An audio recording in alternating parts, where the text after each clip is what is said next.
సృజనాత్మకతని, ఆ క్రియేటివిటీని అప్రిషియేట్ చేయగలగాలి. ఆ ఉద్దేశంతో అంటే బేసికల్‌గా డాక్టర్ హెల్త్ గురించి పట్టించుకోవాలి. హెల్త్ అంటే మనందరికీ తెలుసు.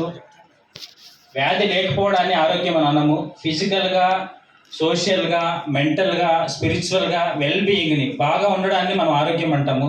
సో, ఒక పీడియాట్రిషియన్‌గా నెక్స్ట్ జనరేషన్‌కి అంటే ప్రాబ్లమ్స్ అని చూసి మీరు 2 డేస్ బ్యాక్ చూసింటారు. గజియాబాద్‌లో ఒక 3 మెంబర్స్ పిల్లలు ఒక సోషల్ మీడియా అడిక్షన్ అయ్యి సూసైడ్ చేసుకొని చనిపోయారు. సో, ఇలాంటి ఇన్సిడెంట్స్ చూసినప్పుడు బాధ అనిపిస్తుంటుంది. కానీ మనం ఏదో ఒకటి చేయాలి.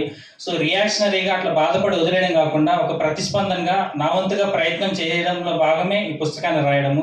సో, ఫస్ట్ బుక్ సక్సెస్ అయినందుకు చాలా హ్యాపీగా ఉంది. మీ అందరి సపోర్ట్‌కి చాలా ధన్యవాదాలు.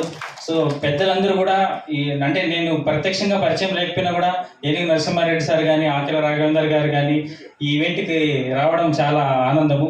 త్రివేణి మేడం గురించి ఎవరిని కలిపినా మేడం మాట్లాడిన తర్వాత మేడం గురించి చాలా చెప్పారు. థ్యాంక్ యూ మేడం ఈ ఈవెంట్‌కి వచ్చినందుకు.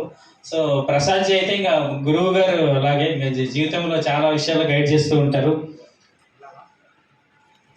అయితే రాఘవేందర్ సార్ వీడియోస్ నేను చాలాసార్లు చూశాను. అంటే ఒక విషయం ఏంటంటే నేను 9th క్లాస్‌లో పర్సనల్ డెవలప్మెంట్ బుక్స్ చదివినప్పుడు మనం ఎవరైతే ఇన్స్పిరేషన్‌గా చూసుకుంటామో వాళ్ళకి అంటే రోడ్డు మీద పోతూ ఉంటే చేతులు ఊపడం కాకుండా వాళ్ళతో స్టేజ్ పంచుకోవడము వన్ ఆఫ్ ద సక్సెస్ అని 9th క్లాస్‌లో చదివిన.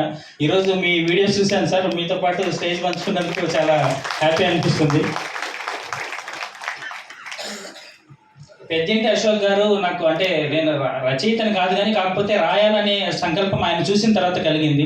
చాలామంది రచయితల మీద మేడంతో కూడా నేను షేర్ చేసుకున్నాను. మంచి ఒపీనియన్ ఉండేది కాదు. వాళ్ళు రాయడానికి బాగా రాస్తారు కానీ ప్రాక్టికల్‌గా పాటించారు లైఫ్‌లో అని అనిపించేది. కానీ కొంతమందిని మేడం లాంటి వాళ్ళని, పెద్దింటి అశోక్ గారు లాంటి వాళ్ళని చూసిన తర్వాత అలా ఏం లేదు, అందరూ అలా ఉండరు. సో, వాళ్ళు రాసింది పాటిస్తారని అనిపించిన తర్వాత నాకు కూడా రాయాలని అనిపించింది. అందుకోసం ఈ పుస్తకాన్ని రాశాను. సార్ అందరికీ థ్యాంక్ యూ సార్ వచ్చినందుకు.